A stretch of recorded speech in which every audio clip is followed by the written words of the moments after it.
But I can see you, your bare skin shining in the sun. You got your hair combed back and your sunglasses on, baby. I can tell you my love for you will still be strong after the boys of summer are gone. Woo! Oh man, I am so happy to be rolling out my summer playlist. Tis the season to get tropical. Now we're entering peak California. Early spring, technically. Early spring when the weather's not too hot, but you got all the summer goodness are rolling in. It's not this good again until like mid-September. Whew. Hello everyone, and welcome to BandanaCast. We're going through a slight rebranding this week because of various bandana-related memes that I stumbled upon since the last one.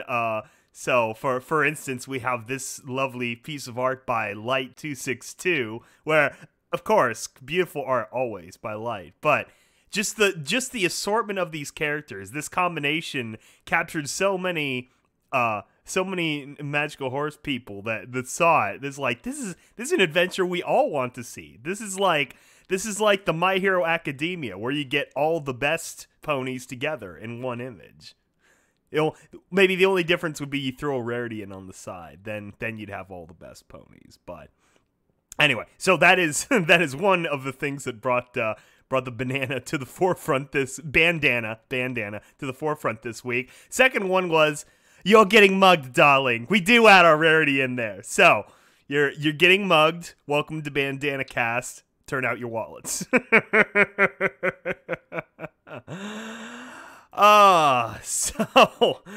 And the other thing too is I saw that poster. I wondered if someone had ever parodied the Endless Summer poster, and they had. So I'm like, ooh, this is something I can easily manipulate in the Photoshop and use it for my own purposes. So here we are. How is everyone doing this week? As you can tell, we're doing it at a bit of an earlier time. I just got up after the mighty hands of time stole an hour of my life, stolen forever, and I don't know if I'm ever gonna get it back because in theory we voted so that we don't have to get it back. It's this whole many states across the United are voting to get rid of daylight savings time, which is a completely archaic and worthless institution, and prefer to have summertime all the time, especially in California, especially because it's like in the winter, like, or just year round, like, who would benefit from an extra hour of sunlight in the morning? Like, fucking no one. You're either on days where you might benefit from it, you're probably also sleeping in, so it doesn't matter anyway. And then on days where you don't benefit from it, you could very well benefit from an hour of sunlight in the evening. I mean, I spend all my mornings, it's wake up, immediately drive to work, or be at work. It's like, in the wintertime, I don't see sunrise until it's I'm fucking at my desk. So it's worthless. We don't need standard time. What we need to do is sync up with the mountain boys, all the Rocky Mountain boys, and get on summertime all the time, because then we get that glorious extra hour in the evening. So then I'm not driving home in darkness too. Then I can get home in late December, early January, and still have an hour of daylight where, all those juicy vitamin D soak in my brain and I get stuff done. Anyway, not that really affected me this year. I was I don't know. I guess I just really wanted to get this done. So I've been working hard since Christmas. Pretty much all of Confessions 8 was written after Christmas in a lot of ways. I got the first quarter of it done after we finished 7, and then I also finished Pillars of Equestria. But yeah, it's been quite the marathon of writing since the old hearth warming, and as I promote that now, as you can tell, it's done. We have announced casting for our bounty huntress, and also one other part that's just a sort of secondary role. But yeah, so if you know any lovely lady voices, or it sounds close enough to a lady voice, passing or whatever, go ahead and interview. The interview comes later. Go ahead and audition for that, and see if you can you can do it. It should be a lot of fun. Oof, a lot of chat already. What are people saying? Raspberries, butts, subscribe. YouTube actually notified me for once. Yeah, I don't even know about what I don't know. YouTube is just bullshit. I wish it would go away. It hurts. Yes. Yeah, daylight savings time suck. Quit my job because it's stealing my soul. Yes. That's right, Mountain Cloud Boys. I mean, California has just as many mountains as those Rocky Mountain Boys. We should be allowed in the club. Arizona's figured this out a long time ago. We should have listened to them. We should have listened. Well, in their case, they actually went standard time year-round because summer is actually horribly oppressive to them. It's not necessarily enjoyable like it is in California. Pillar of Sun Butts Banana Collection. Yeah, Banana Collection. Yeah, Banana Collection. Because my pick is a taxi. That's right. Yeah, it's a subtle change, but it's very important. The bandana adds that much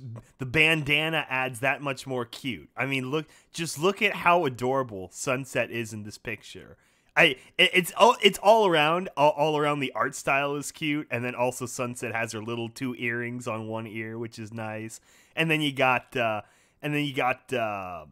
Sonata Dusk over there on the side. Doesn't need her little hypno jewel anymore. She's just being siren self, but probably still likes tacos. Speaking of tacos, I did get late night 4th meal Taco Bell to ring in the death of the hour, to ring in the abolition of 2 a.m. So that was a lot of fun.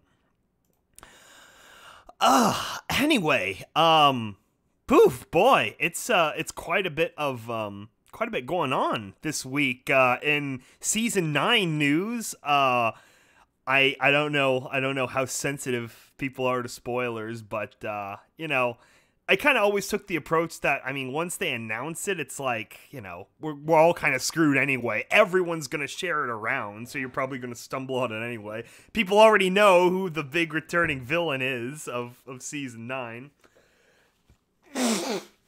But the other thing is they dropped a new trailer on like Entertainment Weekly this week or whatever, and it had this really nice melodic version of the theme. Don't you know you are my very best friend? And all the feels just work in it. And then they gave a little bit more premise to the season opener anyway, which is Celestia and Luna are retiring. They're after doing nothing for the last 10 years, 9 years in universe or whatever, now they're retiring. It's like, but you didn't do anything. And then they're off like their fucking tuxedo mask or something. But yeah, so it does beg the question of like royalty in Equestria, I guess, is like a I almost said parasitic hereditary. I guess it's kind of like that, but it's almost like an honorific hereditary monarchy in the sense that do you remember way early on when they said Cadence was Celestia's niece, right? At one point, it's like, was she just being groomed from like birth to be like Alicorn number 3 or whatnot? And now she's cranking them out by the wombful, so that's a whole different question. But it's like, maybe it's like Sith Lords. There's always got to be 2. So Celestia and Luna will fuck off, or just stay in their big castle, but they're just not doing anything anymore. And then Twilight and Cadence just take over administration of the regions. That's something else. So yeah, we'll see what happens with that. That's gonna be it's gonna be interesting. Endless winter is here. Yeah. Hello of our friends from the other side of the world. And the sunlight is ours again, or will be soon. Obviously, we're ahead of the equinox, the nox or whatever. But basically for us here is we've actually had like torrential rains, like, which is good, but we've had like a shitload of rain since January in California, and so we actually have water again, and now it's finally like basically stopped. Like, we've had a few really nice sunny days that I've just been walking around in shorts and flip-flops and stuff. So that's why it feels summer enough to me. Summer begins when the shorts come on, and then winter or fall begins when the shorts go back to pants. So that's a good delineator. What else is going on? Yeah, so season 9, that starts in like April. So we're already coming up on it, fam. Oh my god. That's one of the many reasons I want to get the our other horse-related productions out there too, because we're all coming toward these wonderful finales as well, and I kind of want to sync up in very what's the word? In very symbolic terms. That's what I'm looking for. Symbolic terms, that you have the main show wrapping up, and then Terminal Secrets, which I don't know what the fuck's going on with Terminal Secrets. I finished my part of that with a walk, and but it's great. I'm looking forward to hearing it whenever it airs, because that's gonna be good. And then Great Experiment in June or whatever, and then Confessions 8, hopefully by June or July. We're doing casting, as you all know. Please spread it around. Please, any lovely ladies, voice ladies in your life. We definitely want the best. We want the best grizzled Marine we could find. Our Sarah Connor. So it's so important, but it's gonna be so good. And then hopefully the Confessions finale by Christmas. That's the second target point. Is I've already begun writing that, so hopefully by Christmas we will see. Same with Wasteland Survival Guide. I would like to see that done by the end of the year also, like Christmas, but that's not up to me. That's up to Needle. So hopefully she can get that done. She has been doing well. We apparently there's a few more full audio about ready to go, and then really then once she catches up a bit with what's written, then we'll write the rest, and we are we got like it's at least a dozen left. I'm not sure in total, but I remember it being like 45 to 50 in total. So we'll see what happens. Oh yeah, and the other reason I'm doing the stream now is to hopefully capture the whole world audience. Where we'll get all of Merca for the most part, if you're not like out doing stuff today, and then it should still be a nice early evening in Europa. So,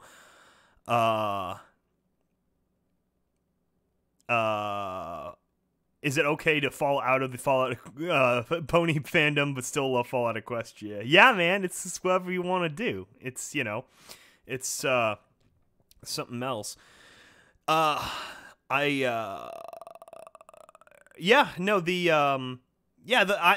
see. I'm not sure myself how to approach the end of the fandom and stuff. Like we're talking about what to do next, but I've also had to reel in pretty much everyone else in the studio and be like, hey.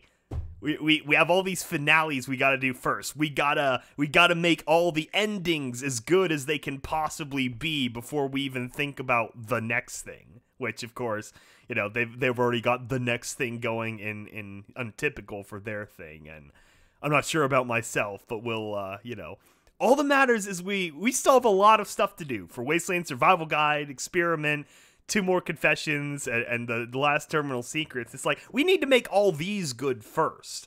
And especially with Terminal Secrets, I really love the current plan, which I hope it does work out this way, where we're going to do a full live stream playthrough of the existing ones. Including the the remastered first one, and do a live commentary over them.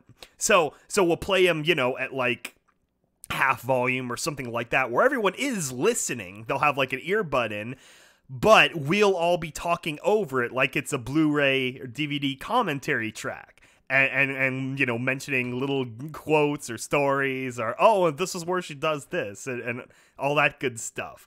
And we'll do that for, because I think it's about 5.5 hours if you add up all the first ones in total, because it's like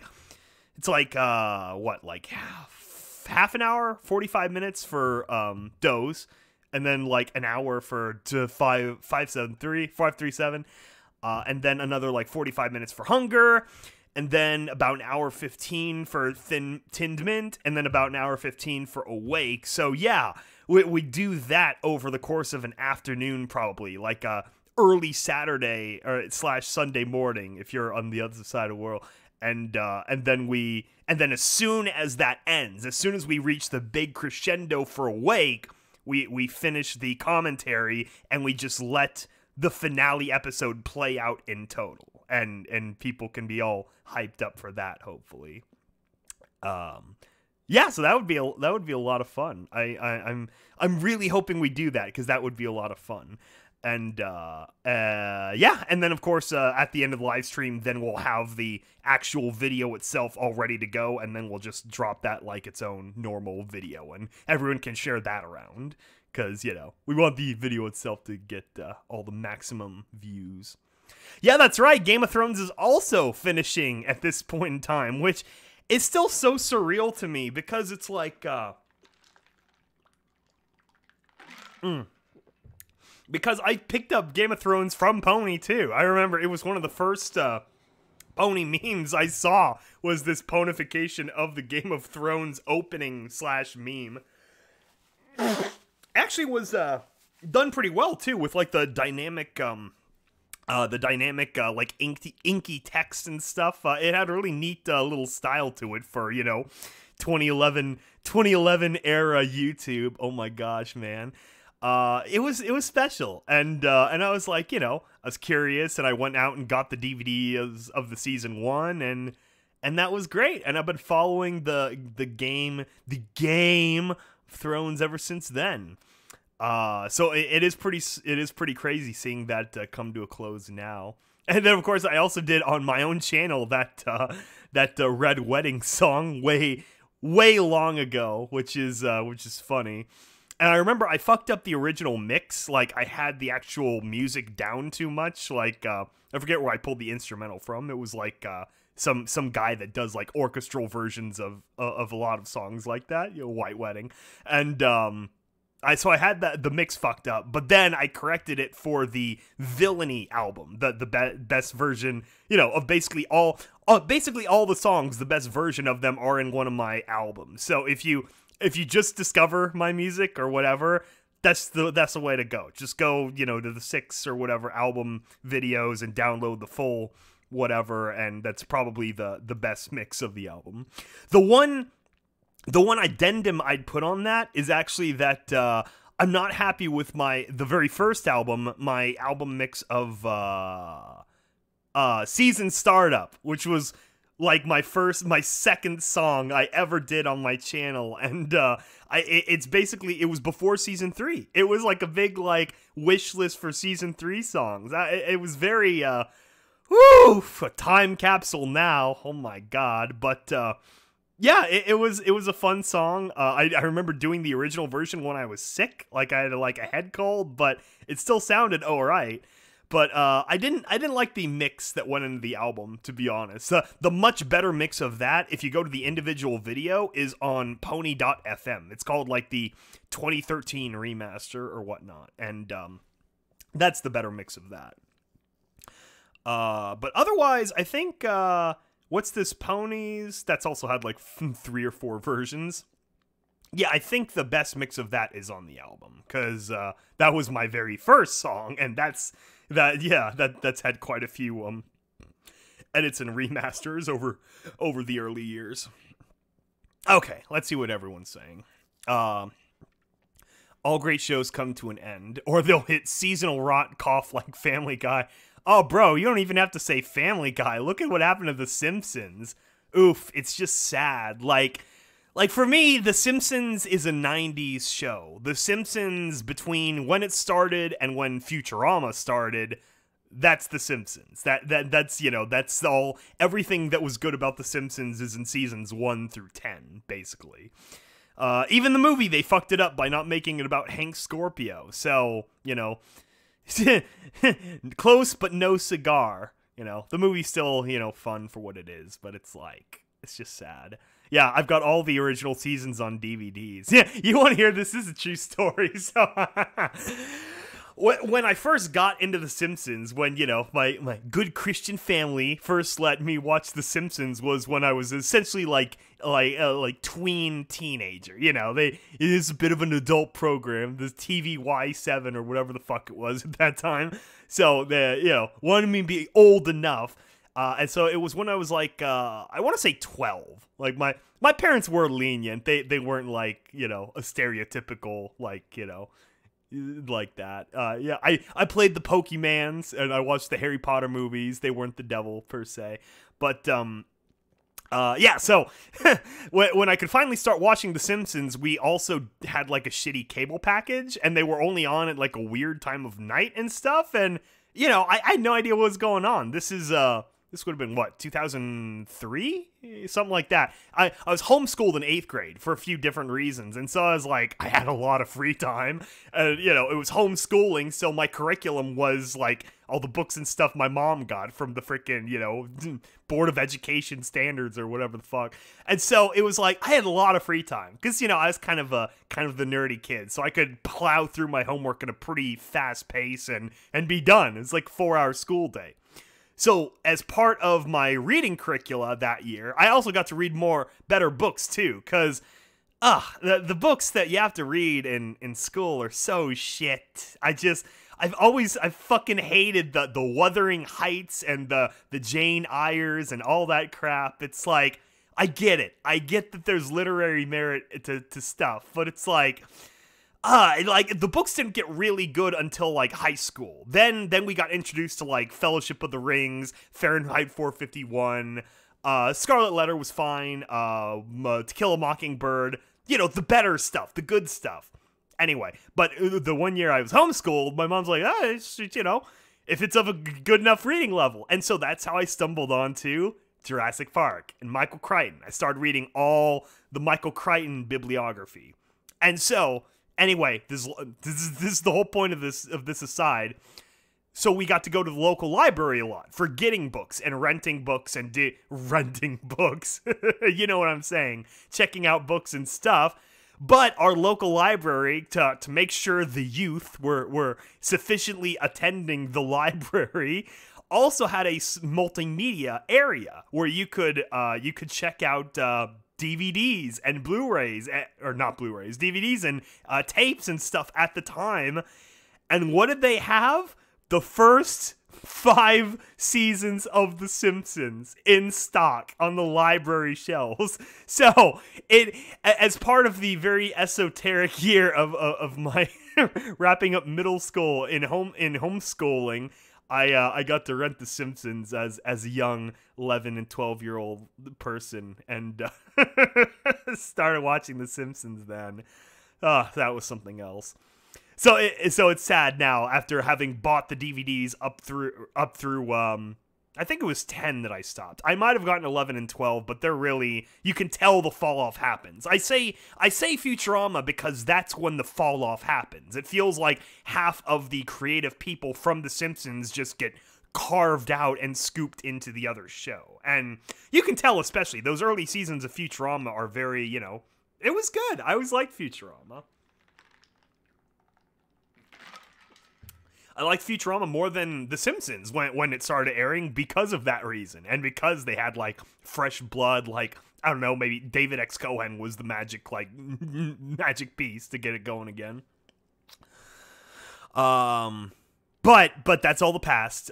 Cartoons coming out this year, as DJ Pyrotechnics points out, we have Has Been Hotel and The Owl House, and I don't know what these other two are, but Amato and Nebson and Long Gone Gulch. So that sounds fun. I don't know what those are, but yeah, no, especially Has Been Hotel is the one I've been following for sure, and I'm very excited to see where that goes, because I want to see it succeed. I'm so happy seeing some group of internet animators to finally successfully be able to come together and produce an animated series, and it looks incredible, so I really hope they do well. At Skybolt, would you all be interested in getting new ideas for things? Yeah, I mean, you guys can always suggest stuff as you think of it, and I know, we're sort of brainstorming it too, but it's mainly that I want people to keep their eyes on the prize.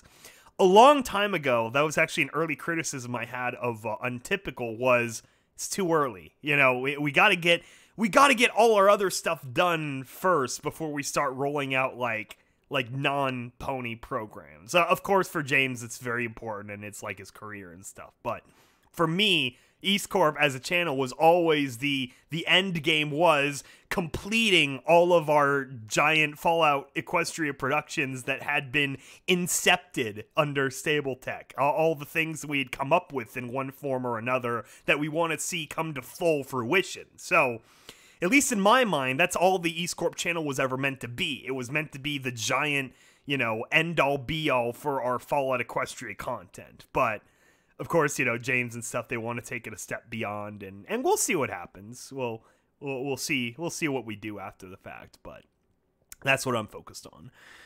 It's just getting all of our FOE stuff done, man.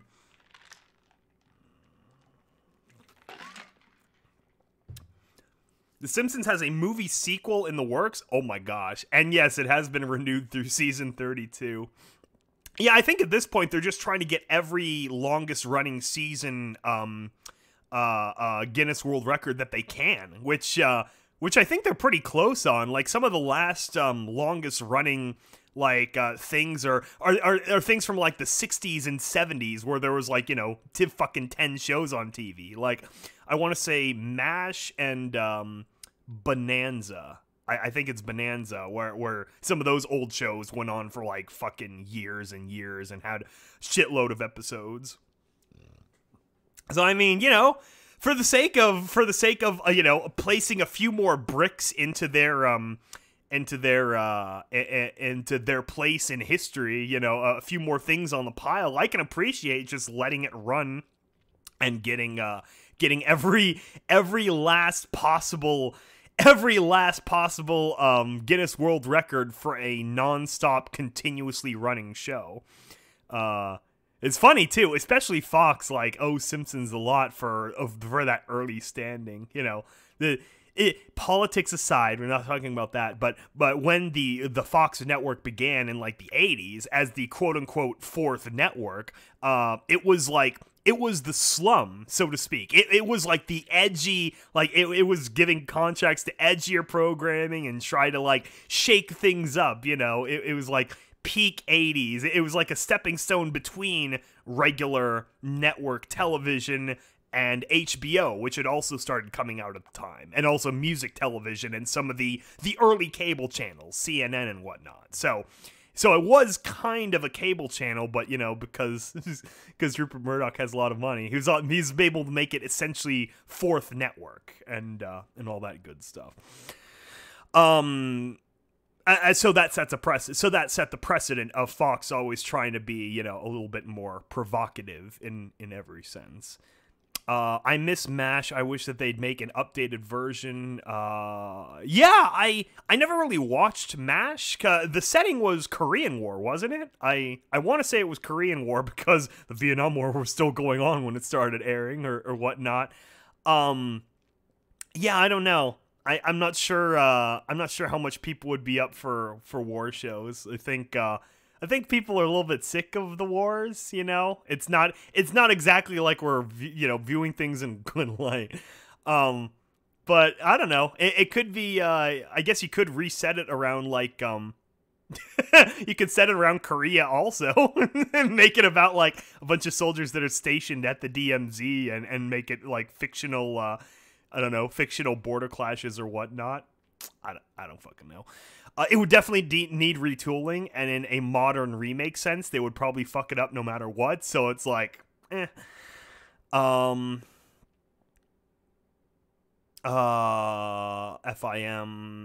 Yeah, so yeah, for Pony too. It's sort of the same thing where I don't really see.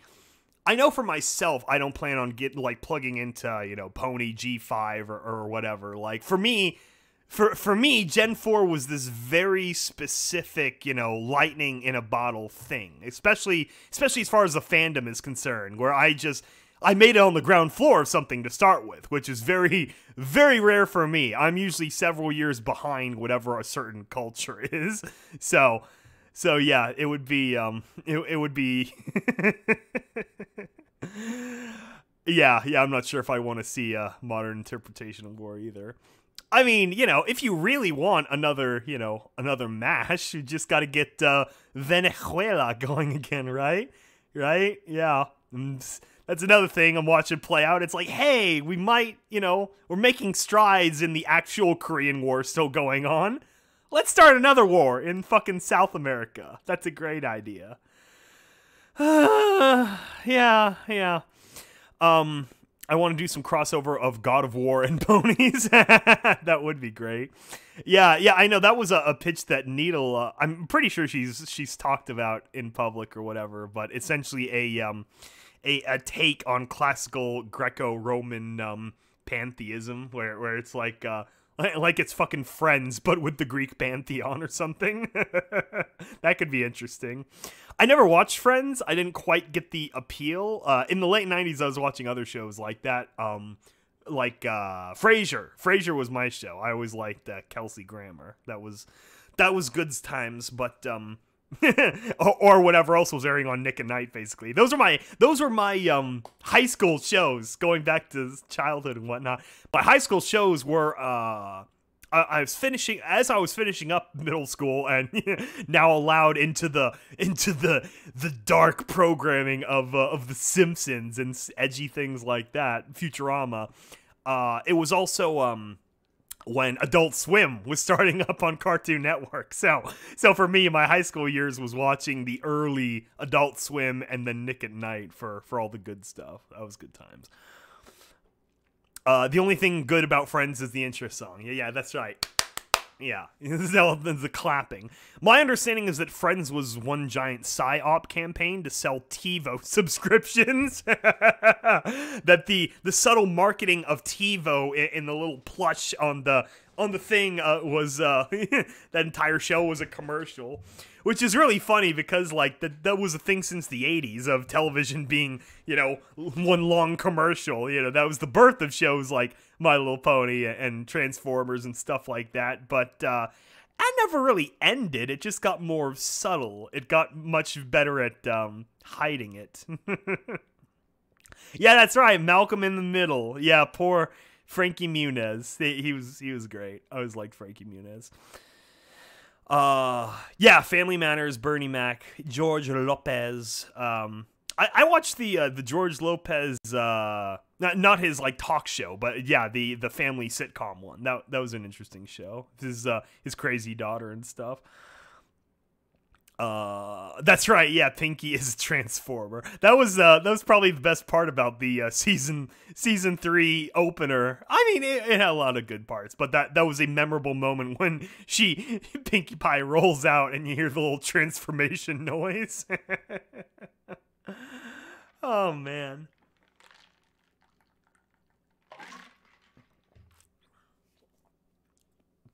Oh yeah, so I'm not sure if I spelled it out. Did I make the connection that the whole point of the endless summer background is the fact that, you know, I hope we stay on summertime now in California? I thought I made that clear, but I feel like maybe I didn't. So, yeah, and endless summer. Anyway, more importantly, it's about pulling out the old summer music and movies and stuff too, because that's always fun. What games am I looking forward to? I'm not really So Cyberpunk for sure. That's like, and see, I'm not really a gamer. I'm really not like paying attention to the global market or whatever. It's like it's secondhand culture for me. But Cyberpunk for sure. That's one I'm really hoping works out, because it's like that's the only kind of gaming I do these days are like RPGs where I can veg, I can disconnect from stress at work or stress elsewhere and just focus into. Essentially, it's just Fallout right now. I just settle into New Vegas or maybe one of the others and just, disconnect from the world. So I'm really hoping that Cyberpunk is good. And it sounds like it will be, but at the same time, who knows when the fuck it's going to actually come out. Now there's rumors that it's going to be like late 2021, so fuck. So probably we'll be buying it with the new console. Because that's the other game I'm waiting for is Halo Infinite. I really want Halo Infinite to be good. So, and this is my theory. I don't know if this is confirmed yet or whatever, but I believe that Halo Infinite is going to accompany the Xbox Infinite and that, or Infinity, or like the car or whatever, and that'll be like a launch title with the new Xbox, because it's been under development for a while. I think it's called like Project Scarlet or something like that. And that was a name I suggested the last time. Like, me and my friends, in high school, bullshitting like, what do they call the next Xbox? They call this one the 360. It's so weird. They're doing like all this like circular kind of stuff, and I was like, they should call it the Infinity. That would make sense. That would be like a good next step. But no, they made it the Xbox One because they wanted it to be one console, because they had a lot of stupid fucking boomers that are like, you know what the youth enjoy? You know what all of our dedicated gamers would love? A fucking cable box from the early 90s, Oh yeah, sit down for all of our great sports programming. You like sports, right? Yeah. Greater game culture. You just fucking love sports, right? Yeah. I hope whoever came up with the marketing and development design of the Xbox One got fucking shit canned so goddamn hard. I mean, everything about that launch was completely flubbed. The 360 was a solid game console. It held a solid amount of the American market anyway. I don't know about Europe and Japan. I know they both lean more heavily into PlayStation, but America, what I was saying, it was very good. They had a lot of solid early exclusives and stuff. The first Mass Effect, the first BioShock, Halo series continued, a lot of good stuff. And then with the Xbox One, they tried to make it this, I don't know. It's like they were trying to appeal to, a bunch of casual gamers. Maybe that was their answer to the Wii. They thought, okay, we need non-Xbox people to buy our box, so let's make it like a big TV interconnected bullshit thing like what YouTube's trying to do. And fuck television. No one wants conventional television anymore. That's bullshit. So they do that, and of course, the whole launch blows up on the launch pad, and what's his name gets fired after that horrible exchange with the fucking Submariner. That's where that whole story came from, was a submarine sailor who spends, giant chunks of time thousands of feet below the deep blue sea, where there is no internet connection. You know how submarine communication works? Fucking ELF. Extremely low frequency. Or sometimes. These days it's just very low frequency. But it's very low data rate, very high bandwidth, so it can actually get through the fucking water. So you're not playing Xbox Live from, halfway down the halfway down the ass crack of the Marianas Trench. So a Submariner gamer comes up to them like, so all of the games, why does it have to be an online-only console when most of these games are only played, internally? I think he was asking in the context of, an RPG, it wasn't The Witcher yet, but, something like that. And he was like, oh, yeah, we have an offline console. It's called the 360. Shove it up your fucking ass, you fucking, you piece of shit. So he was gone, like, almost immediately, I think, before the launch, and, yeah, so they better know what the fuck they're doing for Xbox Infinity, so we get good games, which is the whole fucking point of video game consoles. And it does seem like they're going in that direction. It seems like Microsoft has been doing the, buying up existing but promising studios thing. So they're just buying up a lot of game studios, and hopefully they're all making good games for the new console launch. So we'll see what happens. Okay, where do we New Vegas, the holy text. Whoever shall say bad will be burned in the pits of the damned. That's right. Yeah. Anyone who dislikes the New Vegas is going to get the same treatment that Joshua Graham got.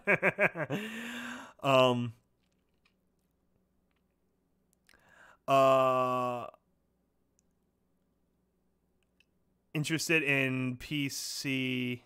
Oh, yeah. See, for me, it's like the PC gaming world is something kind of completely separate. Like, you know, the first PC game that I've gotten in 10 years or more was fucking Fallout 76, and I've already uninstalled that shit from my computer. So that was a write-off, basically.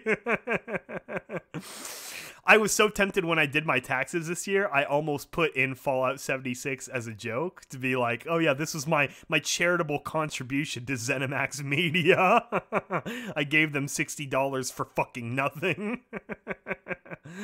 But I didn't do that. IRS talking, I didn't do that. That's a joke. Yeah, that's right. Copy protection. That is the ultimate lesson in all of this, right? Is that all of this bullshit, all of these anti-consumer, anti-regular person kind of things, it's all pushed by this copyright horse shit. And now Europe is about to lose all their memes under the same premise. Like, oh yeah, you gotta link tax Article 11 and 13 because we need to protect the copyright of the giant multinational corporations. They need our protection, you know. Blow it out your fucking ass. No, they don't. Yeah, that's always what it's been about. Same with DRM, and one of the only reasons that music is as it is, you know, as easy as it is to find music in extra legal ways, is actually because of the nature of the MP3 file. There was a I'm trying to remember the story. It was around the same era as Napster, where quite a few tech companies were trying to get together to force a more hard DRM compliant file type into the marketplace so that you can't just trade MP3s willy-nilly. Same with CDs, because CDs didn't have any built-in DRM protection either. You just got a CD and you rip the files and you're good to go. So obviously they were too late on that. They couldn't get that plugged into the system when it started going viral or whatnot. But yeah, no, I mean, you know, because obviously I'd be a giant hypocrite if I was like some kind of copyright Nazi. You know, almost all my songs and whatnot are just creative rewrites of existing things where I just sing over like a karaoke track or whatnot. It's and it's all, you know, you can download it for free. It's not, I'm not trying to make money on this per se. I get a few views. I get a few pennies every other month for views, and that's it. So yeah, no, and it's like a lot with a lot of these game companies and stuff too. It's like, you know, yeah, you know, let them build their bigger Fallout DLCs and stuff, and let them be able to make at least a flat rate on it, you know? That is what the creative what the fuck did Todd Howard call it? The paid mods thing for the Fallout games. That's what it should have been. It should have been a way for smaller mod studios like the not New California, the Fallout Frontier, was that it? Like Fallout Frontier or Fallout Miami teams to then be able to, you know, cut a deal essentially with Bethesda and be like, okay, so we're making our own, you know, fan-made DLC pack. and we'll put it on the marketplace for, whatever, $5 or whatnot. And Bethesda will, of course, take the lion's share, 80% or 75%, but then 25% can go to that mod creators, where it incentivizes the marketplace. That was one of the smartest things that Halo did early on, was when, some telecom jackass in Austin, Texas decides to start making his own little comedy series using Halo as the storytelling medium. They could have shut him down, Bernie Burns and his, college buddies, but instead they worked it out. They talked to them, they made it work, they made sure the Halo and Xbox logos were in sufficient number of places, and they let that series grow, and that was a major part of the Halo fandom culture for a long ass time. Obviously it's fallen off in recent years with the Halo series having fallen off in recent years. But I mean, that was a cornerstone of like almost a decade of Halo, of fan culture. You know how many units get moved just by the greater existence of that fan culture? It's always better to work with your customers, to work with the market, to know what they want. If you try to, swing around like you're some kind of like, Big Dick Johnson or whatever, that, you're just going to buy it. Yeah, you better have your monopoly in place if you're just going to expect people to buy shit, because no. No.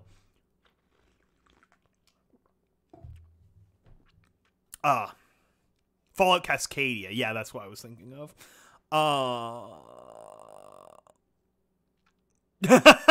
Is it already down to €10 for Fallout 76? I'm not surprised. It is probably going to be functionally free soon enough. You'll be able to go in with like a coupon and just walk out with Fallout 76 for free. Oh, man. Yeah, that would be... Yeah, it would be, it'd be something else. And, some companies are better about this than others, and that's the whole point, is the market, the people. You should encourage it. It's unfortunate that things like microtransactions are so common, and the only reason they are common is because people buy them. Is because, unfortunately, the market responded, and they're, shilling out enough coins to make it so these studios essentially make a gamble themselves. They think, okay, if we piss off enough core fans, will we still make enough money from all these casuals who have very easily malleable brains to be able to, sell them some shit in our microtransaction store? Is that worth it? It's all or what's the right word? It's my favorite word for things like this, too. The actuary. Who's drawing up the actuarial tables and being like, okay, what percentage of the core fan base can we piss on in order to extend our potential reach a little bit further by making something casual or whatever? And, I don't know. There's an old saying about, like, an ounce of loyalty is more valuable than a pound of, like, half-hearted support or whatever. So but Bethesda's learning their lesson now, that's for sure. You can only crank out so many buggy, broken, non-completed games and piss on the mod community so many times before people aren't gonna accept it anymore. So that's really funny.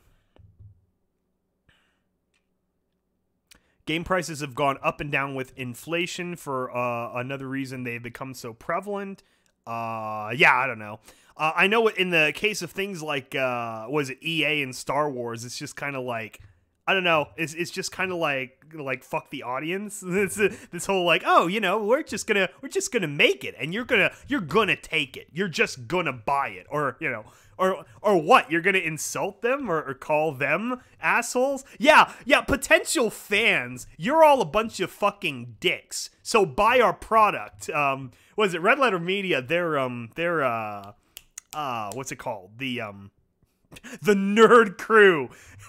A much superior podcast than this one, the Nerd Crew podcast series. They lampoon a lot of this this hyper consumptive culture very well. Where one of the big bits from one of the recent episodes was like, oh yeah, consume product, you know, just buy it, consume more product, and then when it comes out, consume the next product. It's like, that's not how it works, brah.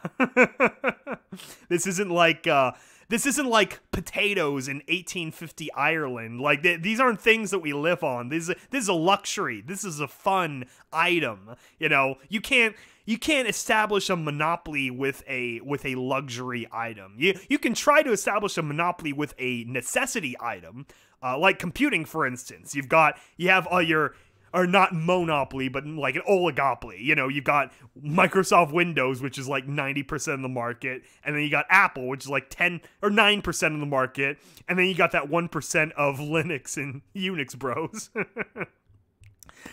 Or you've got your Google or Amazons, and you know, if it's something of utility, something that people need to buy for one reason or another, they need to use it for work, they need to use it for data processing, they need to use it, that's one thing.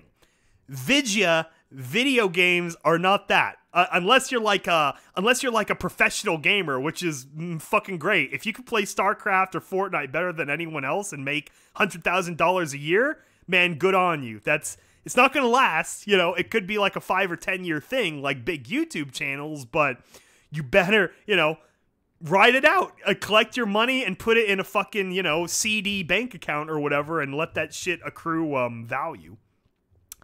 But yeah, I don't know. So these companies, they seem to think it's like they could just tell you what to enjoy and you accept it. It's like, nah, bruh.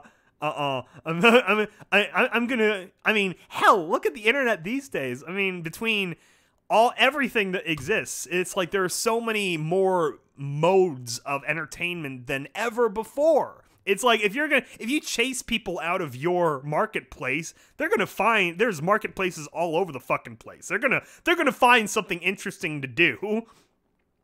If you have to go to like a this is a local thing. We have these things called Dimple Records, which is like a radio and a music. Like it's very like, it sort of has an 80s, 90s aesthetic, which I absolutely love. But it's like a music store. You can get vinyl there. You can get CDs, old movies, stuff. And it's a big trade-in kind of place. There's always a big corner of the stores. They're like old video games and stuff.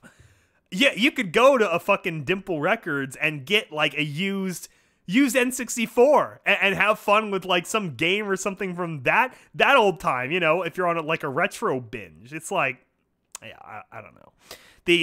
That's why all of these things, it's like, that's why they try to work in concert. A lot of these companies, they try to, you know, do like the cable companies, go behind closed doors and make it so they all manipulate prices and stuff on the back end.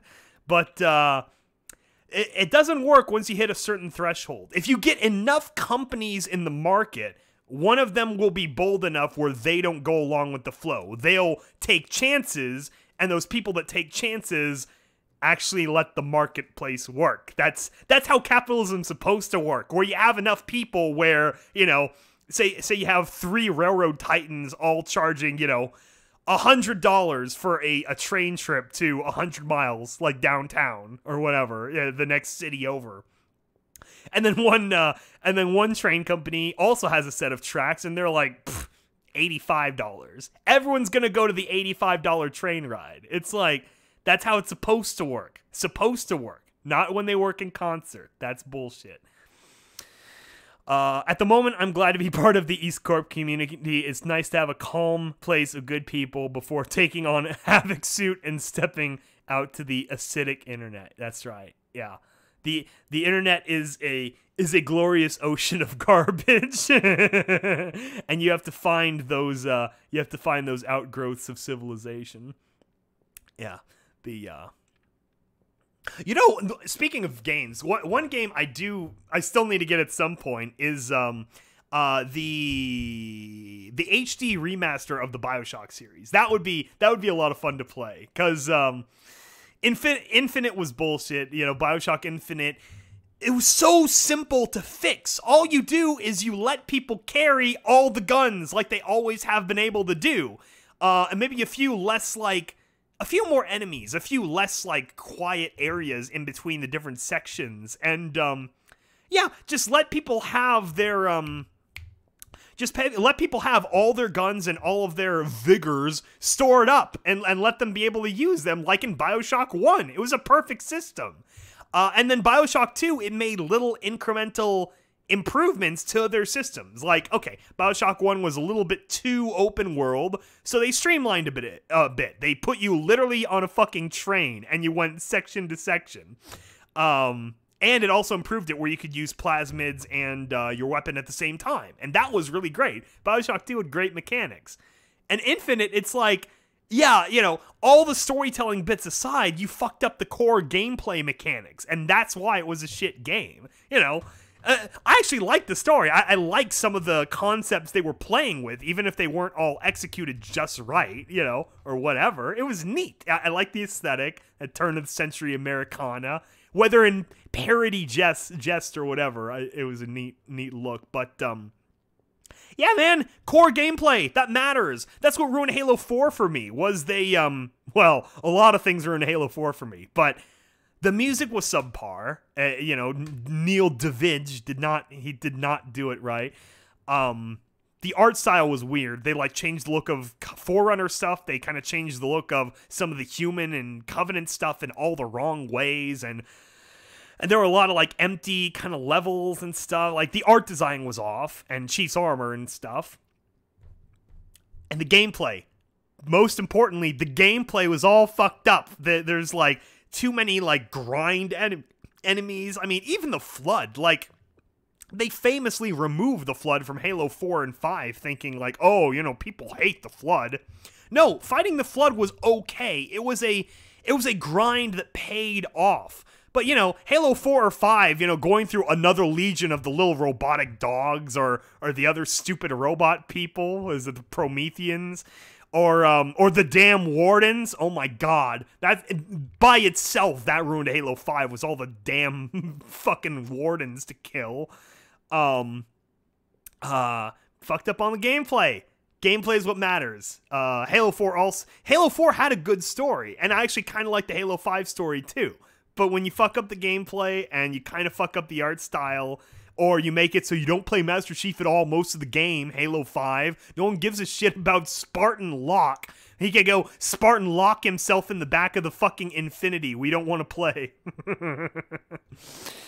At Skybolt, I got the HD BioShock collection and I thoroughly enjoyed it. Yeah, no, I'm pretty sure I would, because I did really, really love the original BioShock. That was in high school, like early, like my junior, I think. Yeah, the first BioShock and then the second one. I played those a lot. I played through them like, you know, 3-4 times probably. Infinite, I don't think I even technically finished. Yeah, Halo 5 was, yeah. The one redeeming thing of Halo 5 for me was the music. Was then they brought in Kazuma Jinochi, and he did a fucking fantastic job. I really love the music he did for Halo 5.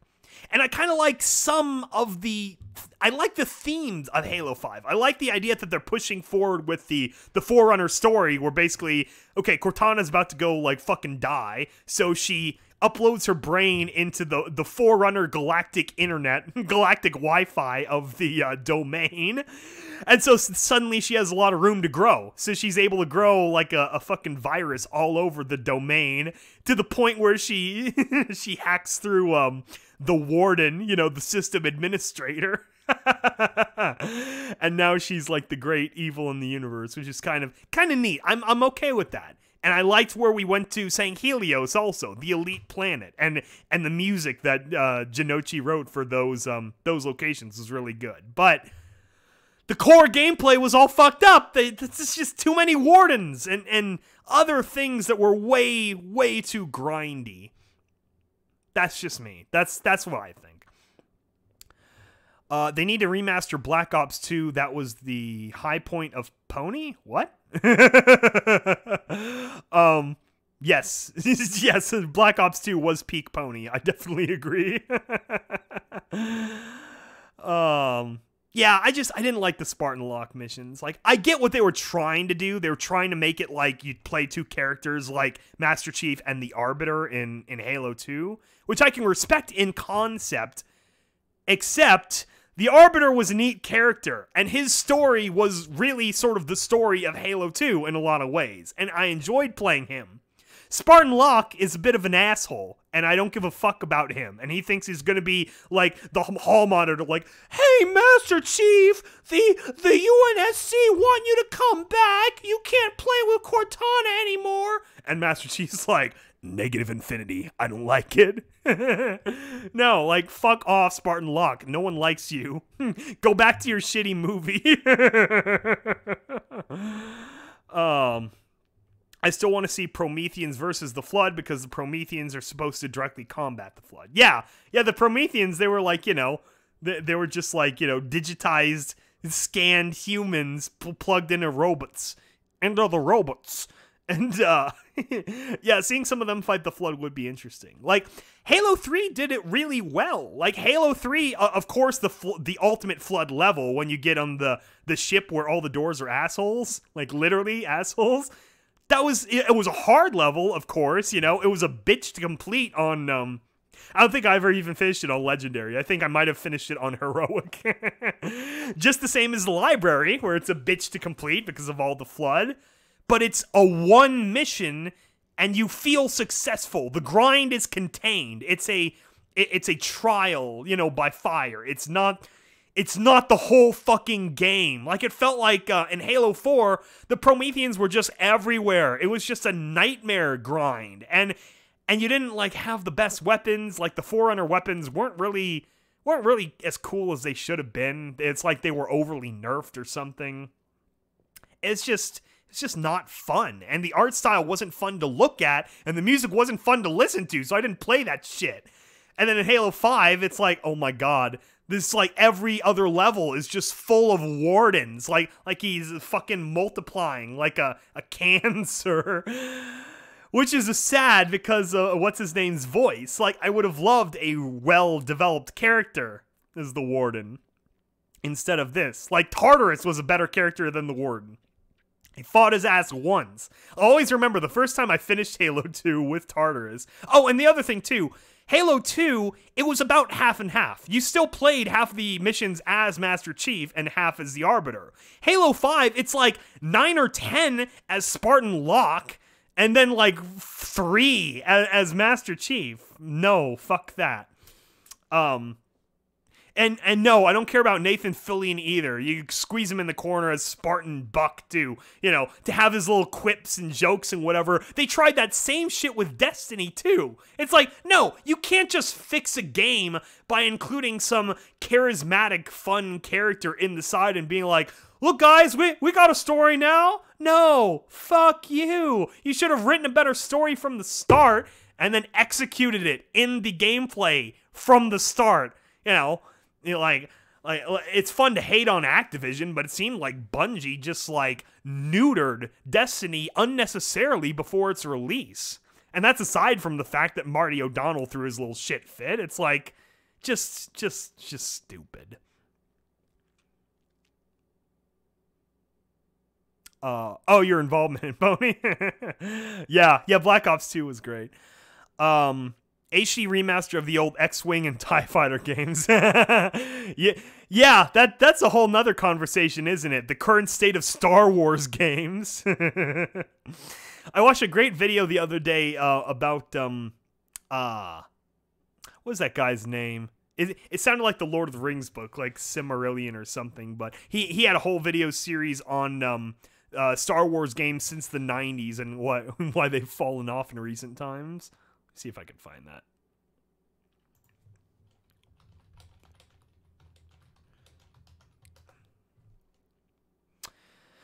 Oh, here it is. Saint Million, The Tragedy of Star Wars Games. It's from about 8 months ago. Saint, S-A-I-N-T, and then Million, M-I-L-L-I-O-N. Anyway, he's got a few videos like that. It's like The Tragedy of Star Wars Games and a few others. Really good. Stumbled on him just out of nowhere.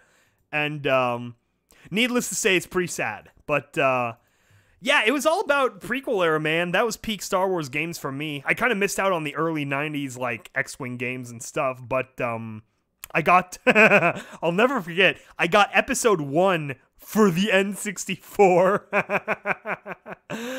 Woo! That was a bit of a janky, buggy game, but I did enjoy it. I enjoyed it for what it was. Obviously, it wasn't the best game, but there weren't really a lot of shooters for N64 that I had played yet. This is only like 1 year after GoldenEye, and I've never really been a 007 fan, so I didn't get GoldenEye. So in a lot of ways, that was like, or not a first-person shooter, but like a third-person shooter. The episode 1 game for the N64. Anyway, the graphics were atrocious. Like, it was, like, somehow worse than PlayStation 1 graphics, even though, you know, the game's 4 years older and whatnot, but, oh, man, it was fun in its own way, a little bit of a time capsule. And then what was it for me? One of my early computer games when I was playing things like Sims and Roller Coaster Tycoon, then was Star Wars Galactic Battlegrounds, which was the first RTS of Star Wars, and that was a lot of fun. And then, of course, the classical Battlefront games. Oh my gosh, those were fucking perfect games for me. I played the Republic Commando a little bit, but it didn't quite have the same feel. This is already after I've been playing Halo a few years, so it was, you know, a step down from Halo, so I really didn't explore those much, but, and then the first Force Awakens was good too, but the second one was like a DLC that should have been slapped on the first game, not made its own game. Even the DLC for Force Awakens 2 was much more fun. That was the one where you play the alternate universe DLC where it's the, Battle of Endor, and you're going through as Starkiller the guy, the Sith apprentice, and you're kicking the shit out of Ewoks like they're footballs, which is just fun by itself. And then you get to the very end, and it's Princess Leia as a full Jedi, and she's got a yellow lightsaber, and you chop her to pieces. That was a lot of fun. And the Star Wars arcade game too. Oh man, that made Chuck E. Cheese the shit back in the day. Yeah, LucasArts made in 4 years or so 8 to 10 games, and EA only made 2. Yeah, it's kind of interesting, isn't it? You'd think that during the prequels, which were starting to accrue hate online during their day, especially around Attack of the Clones, you know, the second one, that was the lowest point. You know, a lot of people did kind of like Phantom Menace. And actually, looking back, I appreciate a lot of the ideas in the Phantom Menace. Obviously, it wasn't executed well, but it's like Lucas tried to fix it. You know, the Clone Wars series, both the one by Genndy Tartakovsky and the you know, masterpiece Dave Filoni series, were incredible. You know, they took the shit that was the prequels and it turned it into fertilizer from which great stories could grow. Disney hasn't done that yet. And they also have an equally tall pile of shit to work with. So they better get that shit together real soon, because oof, yeah, Solo, that was a total market failure, wasn't it? At Skybolt, have you listened to the Ruby rewrite yet? It's actually pretty good, by Jerry Freeman. No, I've never heard of that. I'd be interested in seeing, I know for me, the low point in Ruby was, Volume 4. I felt like that was like a placeholder season that they had to write, like, I don't know, like in between their actual planned story. Like, it was so weird. Like you could have almost skipped season 4 in a lot of ways. I I get it, like the separated girl arcs, but it's like they were all handled so poorly. Like I'm not like, I don't know. Yeah. Yeah, so Volume 4 was the low point of RWBY for me. Age of Empires Star Wars clone. Oh, yeah, that would be cool. Oh, no, you're thinking of Star Wars Galaxies. That was something else. That was, yeah, that was something else. There's also a video about Star Wars Galaxies on that Saint Million channel. Yeah, the original Battlefronts were great. Yeah, I don't know. Maybe it's just the time. Like, and that was also when the Battlefronts came out when I was homeschooled. And I had a few other friends who were also homeschooled at the time. And so we all had like shitloads of free time. So we would go over to each other's houses and play Battlefront out the wazoo. It was so great. Yeah, the first Force Unleashed game, that was the good one. That was incredible. I loved the first Force Unleashed. That was a different kind of game. It had its problems, of course. Very few Star Wars games are perfect, except for the original Battlefront. But the first Force Unleashed game, the worst part was that damn Star Destroyer level, where little by little you're pulling that shit out of orbit, and then the TIE Fighters come in on the sides and shoot you, and you had to kill the TIE Fighters, and then you had to pull down the damn Star Destroyer again. Ah, that was such garbage. I think I'll reinstall TIE Fighter and try out my new joystick. Yeah, absolutely, man. It's fun stuff. Lowest point in Star Wars history is The Last Jedi. Yeah, basically. It is funny seeing it is kind of funny seeing Mark Hamill still go off king on his own, just talking shit about Star Wars. Like, I guess he will have some kind of cameo in the next one, probably as a Force ghost, but really throughout the entirety, like all the way going all the way back to A Force Awakens also, he was talking a lot of shit in interviews. It was really something seeing him, like, swing his big dick indisposability around. He knew they could never recast him. They knew there's nothing they could ever possibly do until, they chided him enough. They got mad at him enough. Then he kind of cooled it for a while. But he's starting to talk again, like, about things they should have done differently. It's so funny to watch. Do you know how much a movie star contract normally looks like? Companies, whatever. No, I really have no idea about the dynamics of Hollywood. My understanding, briefly, we could of course cover like the Eric Weinstein crap, which is like, yeah, obviously there's a lot of corruption in the Hollywood, the Hollywood capitalism, which is really funny too, since a lot of them, act like they're communists or socialists or whatever. Like, Hollywood is one of the most corrupt capitalistic institutions in America, if not the world. It's like, it's absolutely sleazy. You can get fired at the drop of a hat for nothing. There's numerous allegations of quid pro quos or having to, do something for a producer in order to get a part. I mean, the numerous stories of traumatized and psychologically broken child stars. It's like, it's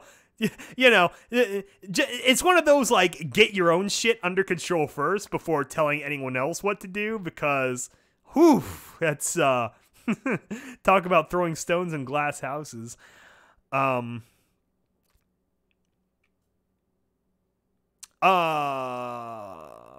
Wait, what? Fired or sued by lawyers, but Disney hired wannabe stars to get contracts over several movies, and they don't have a say on the internet that they will. I'm not fully understanding your line of thought, but yeah, I know with the originals with Lucas, he was trying to find fresh faces for the most part that could become their characters, so to speak, like with Mark Hamill and Harrison Ford and Carrie Fisher. He wanted, like, not no names, but like people that could become their character and not just be whatever stars were popular at the time, them playing space wizard movie. And I know they tried kind of that same thing with the prequels too, and they kind of tried that again with the new ones, but it's like, yeah, I don't know. It's definitely something else. I know there's a certain number of like people that'll see movies no matter what, because it's like, but then again, it's again industries pushing their luck, where it's like, you do realize that like the theaters are like going through a major cultural shift. People aren't going out to theaters at all like they used to. That's why they've had to come up with more and more gimmicks like 3D, and they've had to appeal more and more to burgeoning markets like China. Because it's like an old institution. People have Netflix, people have a whole lot of other things, and they don't necessarily want to go out to a movie theater. At least in my area over the last like 10 years, one thing is theaters are becoming a lot more luxury, where you're getting reserved seats, so you know you have the right seats before you go. So that whole stress of finding a good seat destination to more justify the fact that people might actually leave their house to go see your movie. And it feels like a lot of studios still aren't quite getting that. Like, yeah, it's the public that makes the movie, you know. And obviously another thing that The Last Jedi and stuff saw is you can only pander to China so far. China can't be pushed around into, you know, being guilted into watching movies. They're going to see something if they like it, or they're not going to see it. So that's another funny dynamic. What is your thoughts on the effects of reboots on movies like The Lion King, Fantastic Four, etc.? Yeah, I mean, the reason they're being made is because people are going to see them. They make enough money to justify it to the venture capitalists funding the movies, and so they make more. It's human nature, but it's much easier to sell a movie that has existing market appeal than it is to create something completely new and introduce that concept to the public. You know, I'd compare it to like Alita Battle Angel, for instance, and some of these remakes. Like, I know it was an existing property before, and I knew nothing about it either, except James Cameron, and it kind of looked cyberpunk. But then when I actually saw the movie, I was taken in, and I fell in love with the adorable little robot Martian girl. But yeah, with a lot of these properties, superhero movies are kind of something else, because Marvel was able to, Kevin Feige almost uniquely was able to make it so he could pull these characters that like their name was out there, but the greater understanding of their character wasn't so much. So like, you know, Iron Man and Captain America, people knew the characters, but they really hadn't been in the greater culture, or Thor or Guardians of the Galaxies, for a while. And so he was able to sort of like reinvent them or reintroduce them to people. And unfortunately with Disney, with the live action remakes, it's the same thing. It's a lot cheaper to make them than actual animation, and a lot faster too, my understanding. So they're just gonna do it with all of them, and it really, really fucking sucks. It was like, I was watching a video where, oh yeah, this is the new song on, Beauty and the Beast movie. I'm like, oh yeah, that's right. This is the one new song. The rest of the other music in the movie is just remakes of the actual good original Beauty and the Beast movie. I mean, I hate the live action shit in principle, because I want the 2D style animation to continue on, but as far as the concept of them just being remakes, yeah, that's an unfortunate side effect of just human nature. People are going to be less likely to take their chances on new things, and so they're going to be more likely to go to something where they've heard of. Yeah, you got to think it in the context of like, you know, some average family just being like, oh, you know, we should go to the pictures this weekend, you know, Tom, open up the paper, see what's playing. You know, and then the old, you know, the boomer dad opens the paper and is like, you know, read all the movies out loud, and the first, you know, thing they hear is, oh, The Lion King. Is this a new Lion King movie? I remember taking you to The Lion King when you were a boy. That could be a lot of fun. It's I mean, The best way to describe it is lowest common denominator. That's really what it comes down to. It's just hitting that wide enough base of people where, it's like I talked about earlier, you can sell out the core if you think it'll be a bigger net to catch of people, but you better know what you're doing. You better know what you're doing when you do that. You don't want to lose that core completely, because then it becomes a black hole, and then no one goes to see it. Because the reason the core fans of whatever property are important is that they're the noisemakers. You know, take the Brony fandom, for instance. You know, the fans that really counted, especially in the early days, were the rabid fans. They were the ones making 1,000 pony memes a weekend and spreading them all over the MLP board or the comics board on 4chan or on every website that existed at the time, Facebook and other meme sites. You know, those are the people that spread the Brony fandom and the early people making really good shareable music and things like that.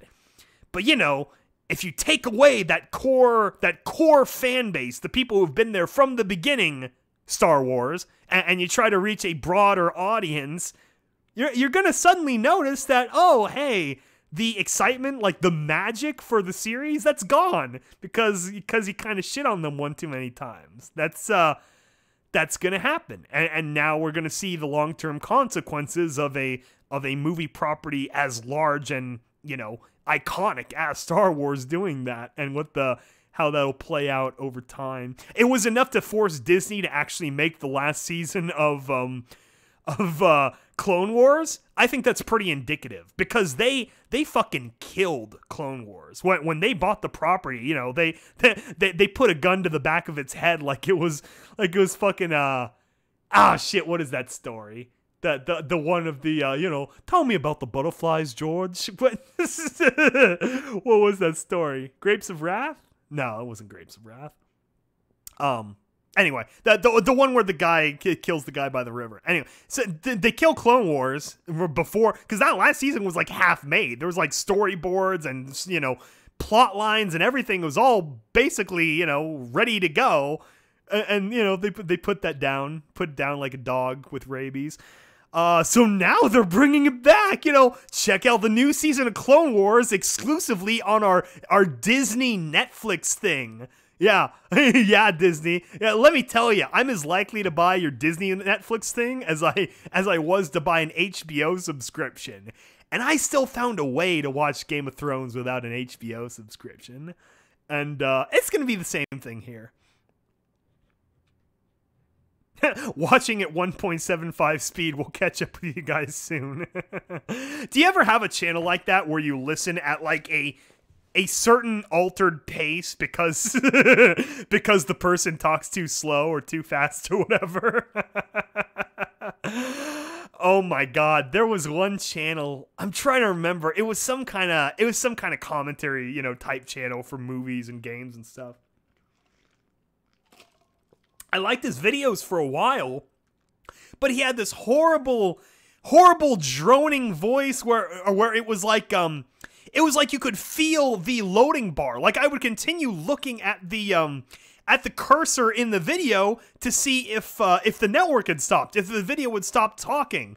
Like he'd be talking about the new Iron Man 2. So there would be this sort of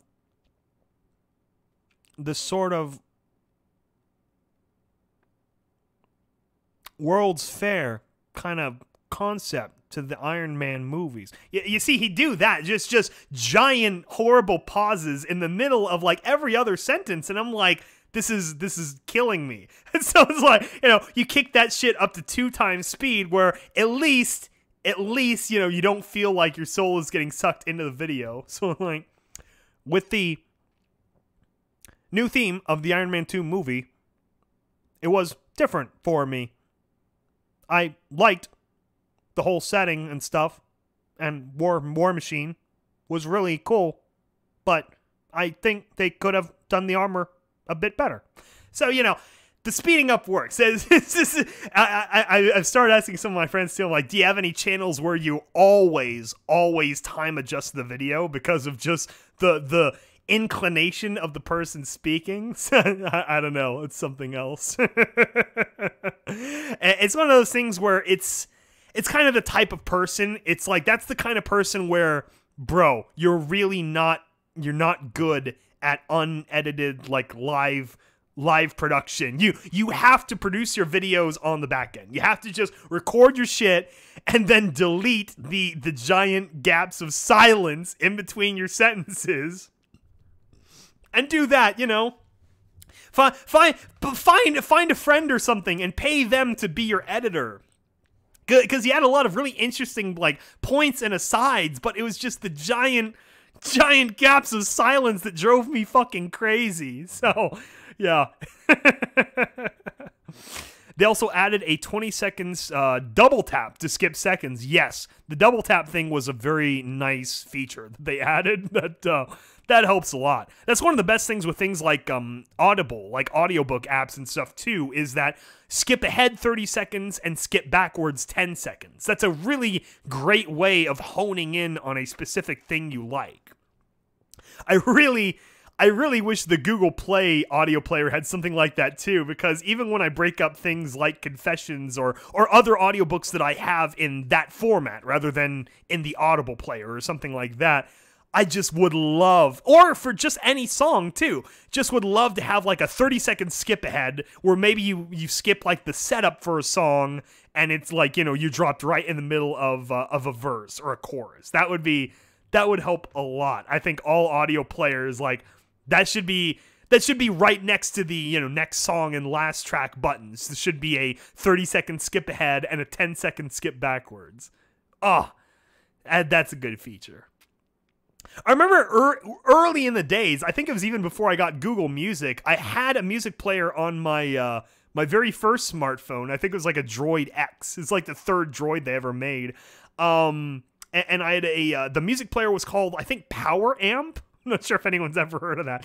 Power Amp, and that had a lot of neat features. And I'm pretty sure that player is the one I'm thinking of, where it had the song, you know, next track, last track, and whatever, but it also had the 30 seconds, 10 seconds thing, like an audiobook player. So that was neat. I salute all timestamp comments. Yes, of course, timestamps are very important too. That's why I try to do that in the you know what I should do? I should have been doing this the whole time too. Should have been putting timestamps by the sections in the Confessions videos. You know, I think of it in the sense that you watch the first 10 minutes or 20 minutes, and then once the character sets in, then you just download it and come back later and watch the finale if there's any video portions or whatnot. But I should probably put a section breakdown in the descriptions also. Because I have been pretty good about that, the dramatic sections when you, like, download the MP3s or whatever. In fact, I was very proud once the script was wrapped up for the Bounty Hunter here. It's really incredible how well all of these sections unfolded, where almost all of them are between 25 minutes and 30 minutes. There's 10 sections.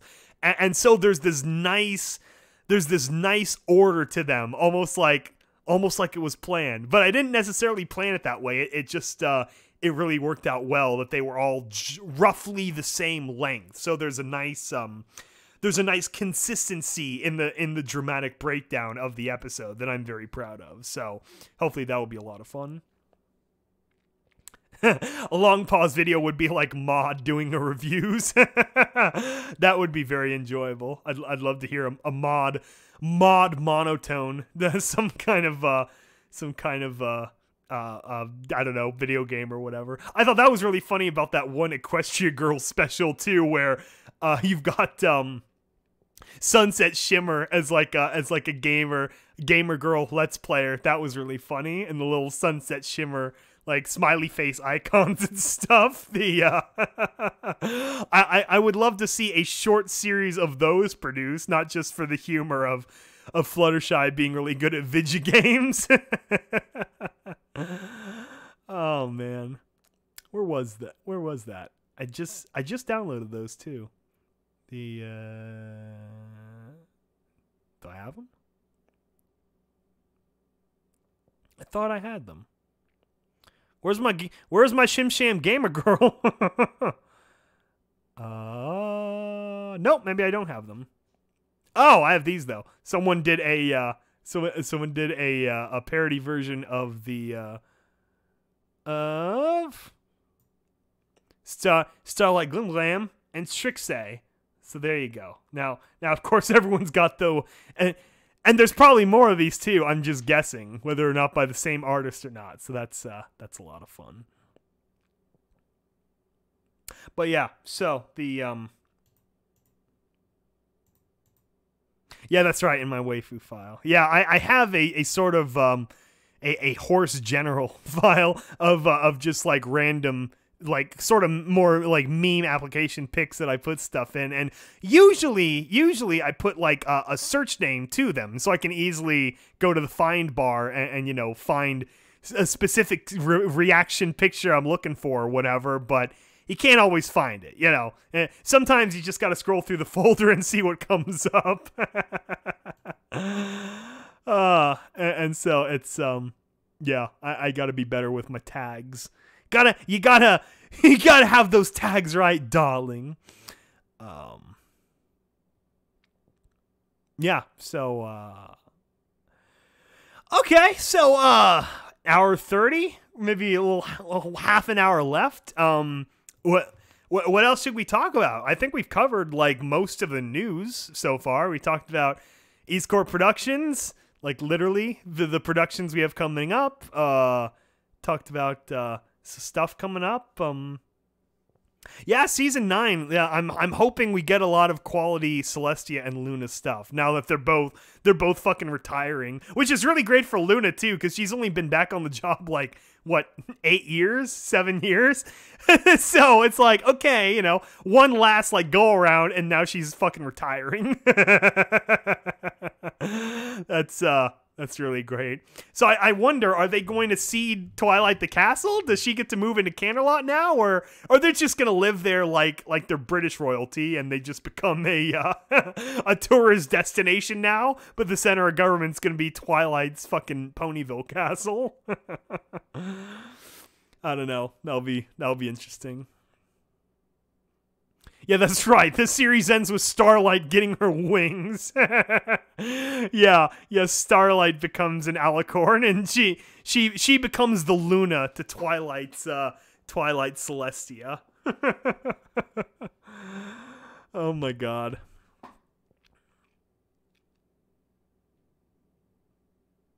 Yeah, it's gonna be neat. Oh, another thing they mentioned too is that the apparently Patton Oswalt is coming back as Rainbow Dash's waifu, as what's his name from the Daring Do convention episode, and then also Weird Al as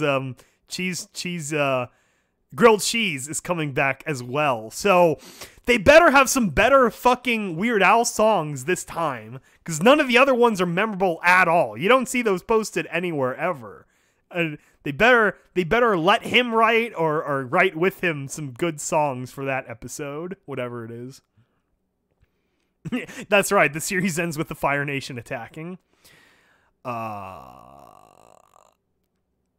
Oh yeah, also all the befriended races have a war against Sombra. That's right. It's gonna be it's gonna be a fucking 7-nation army against Sombra, and they'll have a nice pony parody of that bass line, like maybe Pinky holding like or no, just have Octavia there with her cello in the background doing the bum bum bum bum bum bum bum bum. That would be really funny for a promo. I think they could get away with that in a promo because they've done parodies in that before. You know, just go talk to UMG or whatever has the rights to 7-Nation Army and do that for the finale promo. That'd be a lot of fun. Otherwise, I'm sure the bronies will get to it too, if that is how it plays out. A 7-Nation Army couldn't hold me back. Do you plan on selling any EAST Corp swag at BabsCon? Yeah, I guess that is another thing we could mention for anyone who hasn't doesn't pay attention to our Facebook, is we do have an updated Redbubble account where we have a whole bunch of EAST Corp merch up now. What the fuck? Where'd it go? No, didn't load. What the fuck? Okay, it's not letting me add it for whatever reason. Oh, come on, man. Really? I'm gonna do this now? Let me delete a few things. Obviously aren't sticking. Come on. God damn it. It's not gonna load, is it? Okay, it's not gonna load. That fucking sucks.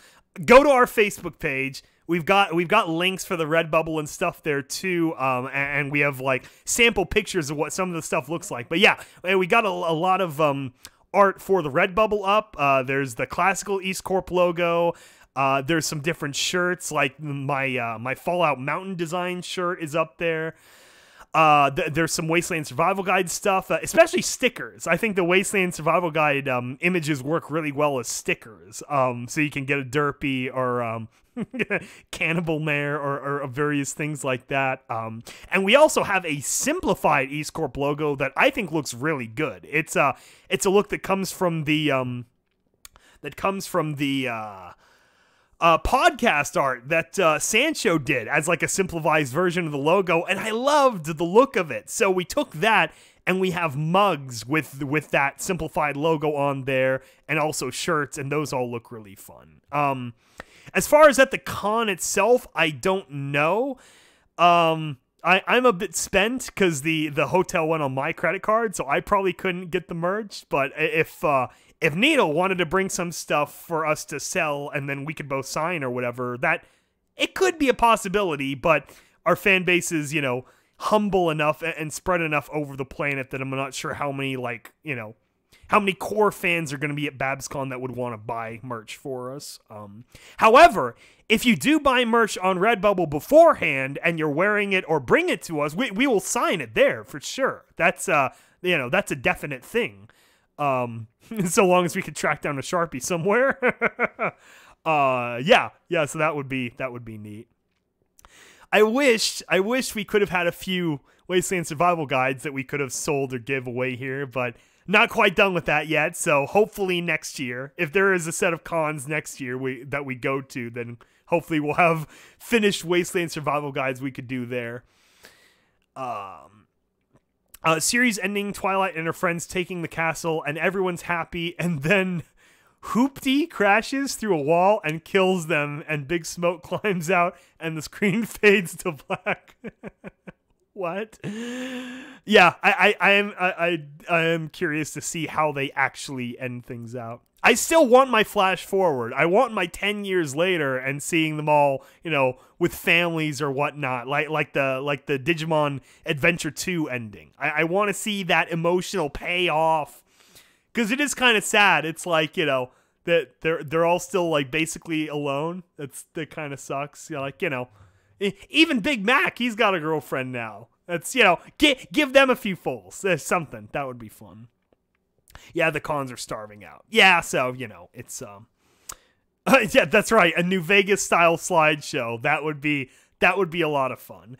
New Vegas style slideshow, but you get Lauren Faust to narrate over the ending. That would be very meaningful. And then have it close a storybook with her or something. It is really sad when you look over the entire arc of Pony and now how little of the series actually got led by Lauren Faust. I would have loved to see how the entire series would have been with her at the helm, but I still feel like we never got a fully straight answer to that as to why they like shit-canned her from the show. Like, I don't think it was her idea to leave. I mean, she was so proud of it, and, you know, it took so long for her to get another new show going now with the DC, you know, superhero girls or whatnot, that it was like, I don't know, it was like really sad. Like, I don't know. She basically had like season 1 and bits of season 2, and however much of the show Bible ended up playing out into the rest of the show. So, yeah, I don't know. It's I mean, it was good. There was obviously they kept running things well enough. Well, you know, she was the one that started the series when it was nothing, when there was no brony fandom, there was no ridiculous, you know, online fan base of college people buying your products at a ravenous pace. Have Big Mac have 50 kids saying "yup" in unison. I don't know if Sugar Bell can handle 50. Maybe 3. That would be appropriate. Same number of kids as his parents. Yeah, that would be it. Yeah, that's right. Give Applejack an apple snack. Ha ha ha. That would be great. Just end the whole thing with Fallout Equestria, an alternate world Fallout Equestria that starts 10 years later. Yeah, that is what's so crazy about the Fallout Equestria fandom too, is that's almost like a divergent point. You know, that broke off basically after season 1. You know, just a little bit of hints about Discord at the end of the story, but it's a completely separate timeline, and that's what's been kind of neat about living within this this sub fandom of sorts that we've really had a lot more to play with. And you know, there's the bigger stories that took things in different directions, and then you know, and then there's our humble little side of the Fallout Equestria universe that I think we've had fun with. So yeah, it's been quite the ride, I know that for sure. It was a fandom I needed a lot when I first stumbled into it, and especially when I was moved halfway around the country and back. That was it was a lonely time. Still a bit of a lonely time, but ponies help a lot. Oh, there you go. That would be funny. A series end where a portal opens and you've got the Fallout Equestria alternate universe being like, "We need your help. We need to stop a war before everything goes to shit." That would be really funny. Who would you want to hook up at the end? Ooh, here we go. It's of course all the shipping, right? It's the you know, how many of them are lesbians, not just Rainbow Dash. I gotta say though, if they're bringing Patton Oswalt in, they might not go that path with her. Maybe that's too obvious. I mean, I would kind of feel bad now for the for what's his name, Quibble Talker, whatever the fuck his name was. Like, you know, let him and Rainbow Dash be a thing. I don't know, pair off Pinkie Pie and Fluttershy. That would be really funny. It'd be like vocal masturbation with Andrea Libman. There you go. They can be a thing. Twilight, give her some kind of oh wait, the obvious is Starlight and Trixie. That's the obvious. Twilight, give her some bookish whatever, you know, not Flash Sentry. Do it where it's like a as you know, 10 years later as she's ruling, and you know, it's like the fucking like royal librarian in Canterlot or whatever, you know, their head librarian, she discovers him, and there you go. That's a pairing. Luna and Celestia, they just fucking coast. They're you know, they relax in their castle and not have any more responsibilities. The others, yeah, I don't know, just stereotype it. Just have fun with it. Rarity has nobody. You know, I was kind of thinking Rarity would almost be like, she wouldn't marry. She would be like the socialite and just, you know, kind of be like business minded. She might not marry, or she would marry but not have kids, probably.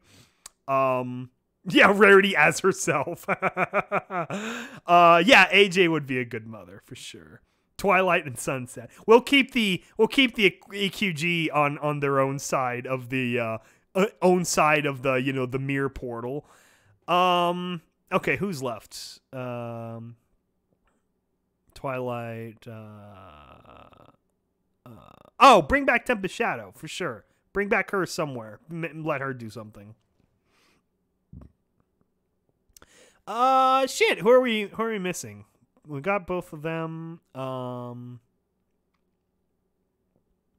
Aunt Rarity. Yeah, that's right. Rarity is just the aunt to all the other generations. um, yeah. You can cut a little bit further ahead. I'm sure Sweetie Belle would have a family. She seems like the type who would like that.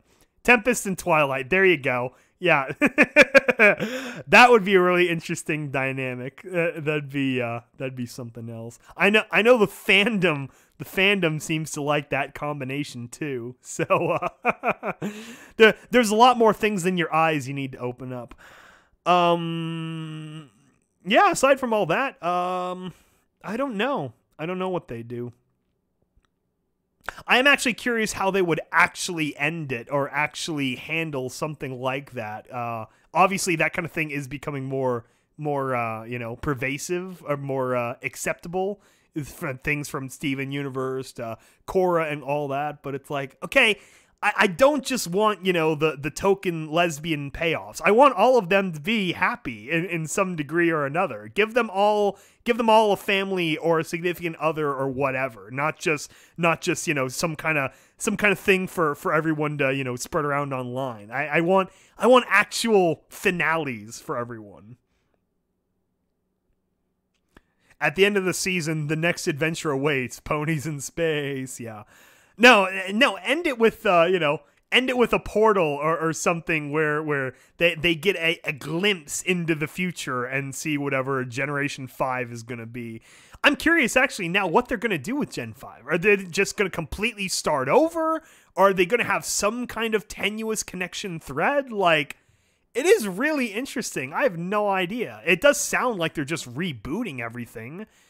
But then again, it's like, why? Like, even from Gen, 3, from what I understand, that I watched that shit, but it's like, they just took character names from the past and they reformatted them. They're not all carbon copies, per se, and they were not all, just the 6, it's a combination. It was a remastering. So the idea of just taking the same main 6, with the same names and just reformatting what their skills or abilities are. I mean, that's kind of basically like what they were doing with the Student 6. It's like, then just do that. Make the Student 6 series, like Korra, and then the others are just around somewhere in the background. I don't know if they're going to do that. I don't know what they end up doing, but that's right. EQD mergers fully into MLP anime manga. See, I just want Equestria Girls to keep going on as well. That's much better. I like the online EQG series. That's a lot of fun.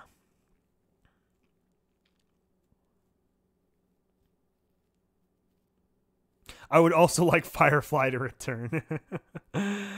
Yeah, that's a whole separate thing. It's days gone by. What are Celestia and Luna going to do when they retire? Sit on their wealth. No one says they're giving up their castle. I think they live out the good life, like the English royalty. Yeah, I think that's all they're going to do. Is they're just going to keep their duties of raising the sun and the moon, and that's it. Like, I made a joke on Twitter the other day where it's like, oh yeah, Celestia, alarm goes off. Okay, raises the sun, goes back to sleep. Half of your work done for the day. Just got to pull it back down in the evening. That is the life. I would like to see a retirement montage too. I think it'd be really funny to see them do kind of, stereotypical retirement type stuff, like all these snapshots of Luna and Celestia on the golf course, and then they have a boat, go fishing or whatever. That would be kind of funny. Yeah, who knows what happens? It could be good. Yeah, that's right. Pull a Thanos. Just clean sweep the universe. I still thought it would be interesting. Make the last villain like an Akira thing, and then the Generation 5 universe grows from that Tetsuo that Tetsuo restart, and the last villain from Gen 4 becomes just the the foundation for the next generation. It would be funny if they retired and then they actually did something. Yeah, they retire and then they actually, actually help stop the final supervillain at the end of the series or whatever, rather than just still sit on their ass while Twilight and friends do it.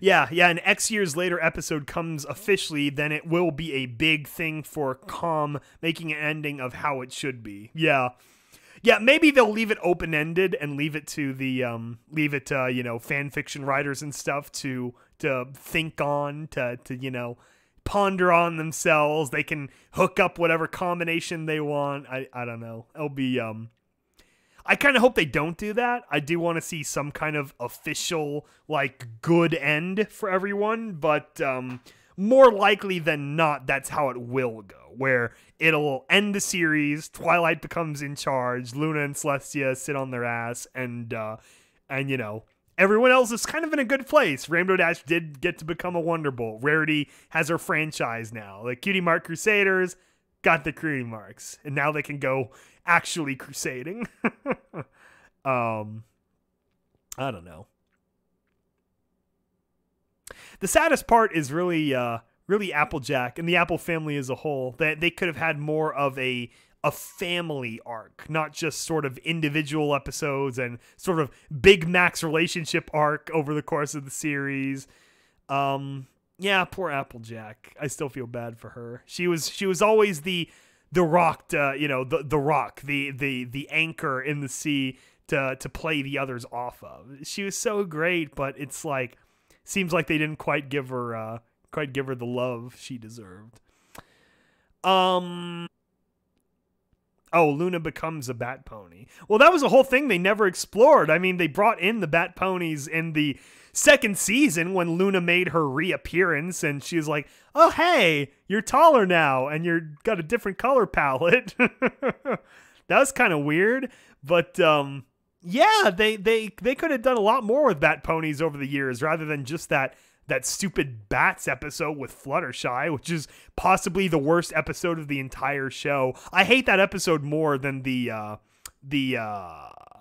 what was it? The one where they fuck with Rainbow Dash. Ne'er-do-well. And how everyone hated the Ne'er-do-well episode at first because it's so out of character for all the friends to kind of screw with her like that. It seemed cruel. It didn't bother me as much. The Bats episode, that bothered me a lot. I really hated that episode.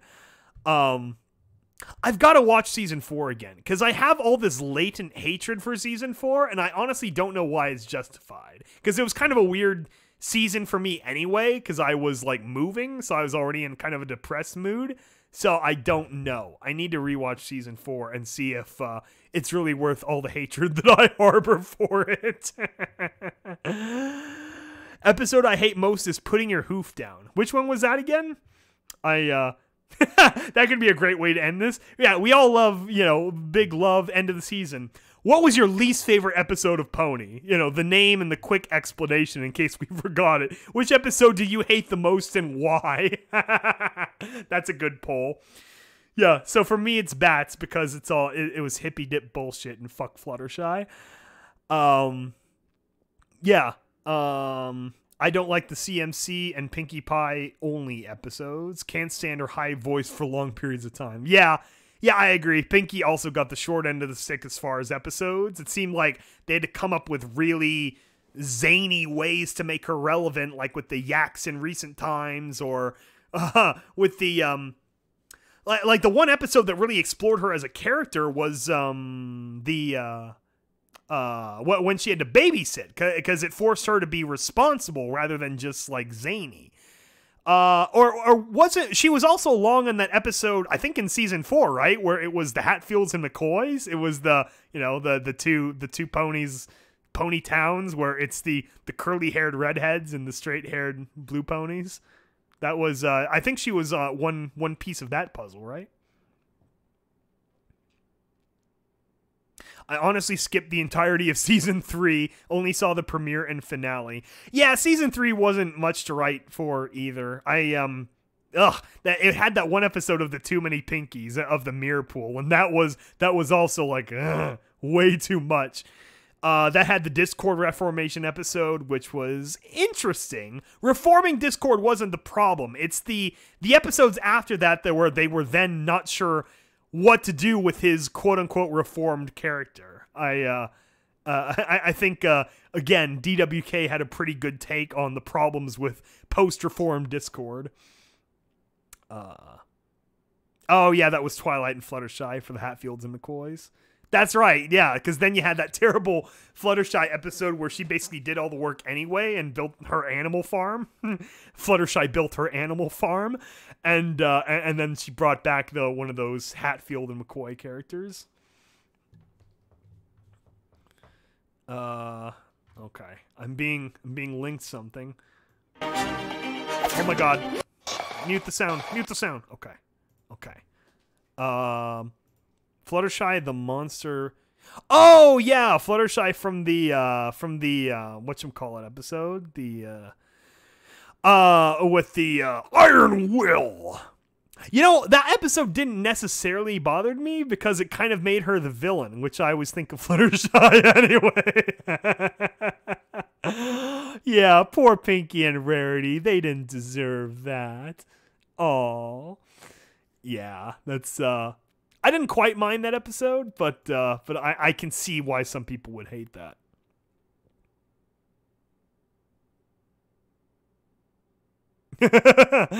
We're getting some comments on Confessions videos of this guy saying, "Can you make more of these?" And he's starting with episode 7. It's like, bruh, go back to the playlist. There is a lot of them. Oh my gosh. Oh yeah, that was season 2, wasn't it? Putting Your Hoof Down. Yeah, season 2 was really good. I liked season 1 and 2. Remember the 90s?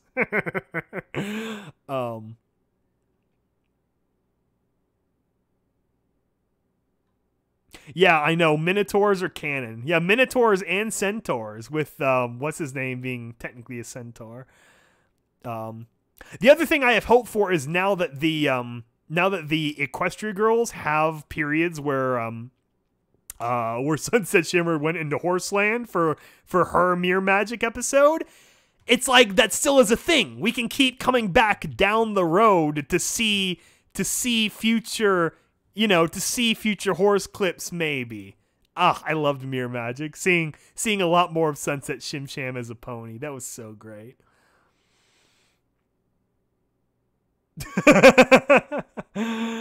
Roy Mustang brings up an interesting anatomical point. Is like, yeah, EQG, congratulations, you dropped in the body of a teenage girl. Well, welcome to puberty, human puberty, which is definitely a lot different than horse puberty, as you will know if you've seen the Birds and the Bees episode of the Wasteland Survival Guide. Horses don't really have a puberty like that, and they don't deal with periods. They have estrus, which is much different.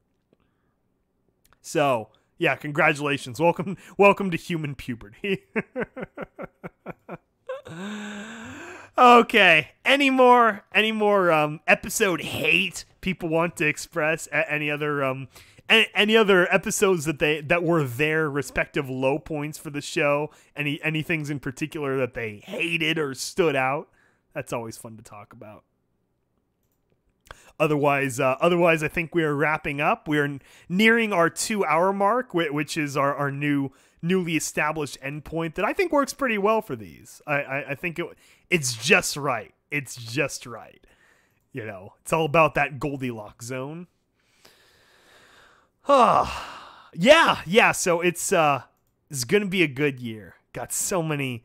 I'm so excited now. I've been waiting for this episode for so long. Confessions 8. It's been a long time coming, and if we do it right, which I think we will, it's just about finding the perfect bounty huntress.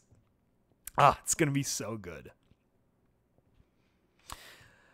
Do you want to read more Horizons? No. I think I'm good on Project Horizons. It's not enough payoff for the time investment, and I'm usually not in a reading mood when it comes up.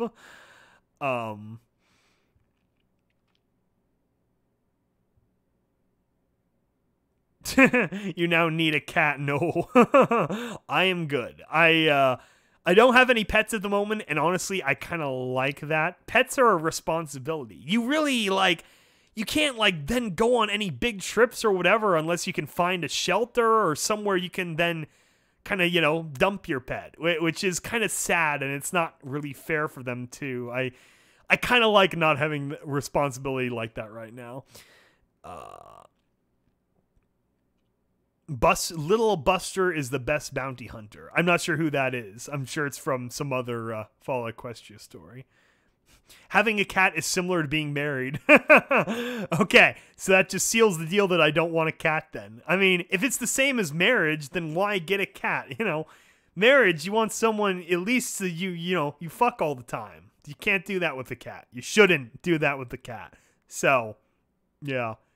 It's honestly my same approach as roommates. Like, one reason I don't want a roommate, it's like, hey, if there isn't sexual things happening, I don't want a roommate. You're not living in my house. You're not eating from my fridge or using my shower in the morning. It's like, no. No. Dogs have owners, cats have employees. Oh, I like that. That is a good phrase. That is my understanding of human cat relationships as well. I've never really gotten the appeal. As part of a larger context where maybe you have a lot of dogs and then also one or two cats, it kind of makes more sense where, like, the cats are just part of the herd, basically, and it's okay if they're a little bit fringier. But if you're like a family and you have the one cat and they're the one, like, pet family member, they're really shitty pet family members. Too independent, you can't scratch them without them trying to bite you or scratch you, and it's like, nah. It's not that I hate cats, it's just in the long-term sense, I think they're ineffective pets. They cost-benefit analysis, I do not agree to this. Much prefer dogs. So, okay. On that note, I think it is a good time, our endless summer, to wrap up after 2 hours. So, I hope everyone is having a good post daylight savings New Year. And yeah, have a good spring coming up, and hopefully we'll have another full podcast of people at some point soon too. You know, bug the others. I'd love to have another real podcast also. And then yeah, Terminal Secrets finale. That's gonna be the one that comes up first. I just don't know when it is. Hopefully end of March or April. I don't know. It's out of my hands. All I'm focusing on is getting confessions done as quickly as possible. Got all the confessions art done. Everyone else, all the other casts, they have their lines ready. Hopefully they started reading and listening to the demos. It's going to end up coming in just a little bit longer than the Ice Mare, probably like 4 hours, like 30, 40 minutes. So we'll see what happens there. And keep putting that video out to any lovely ladies you think could pull off the bounty hunter, because we want it to be so good. It's gotta be good. She's gonna be such a great character. I'm very happy with how this episode came out. And then we have the Great Experiment later on in the summer with confessions, and then hopefully the confessions finale by the end of the year. We'll see on that. That's something else entirely. Okay, so everyone have a wonderful Sunday night, and we will see you on the next Bandana or BandanaCast.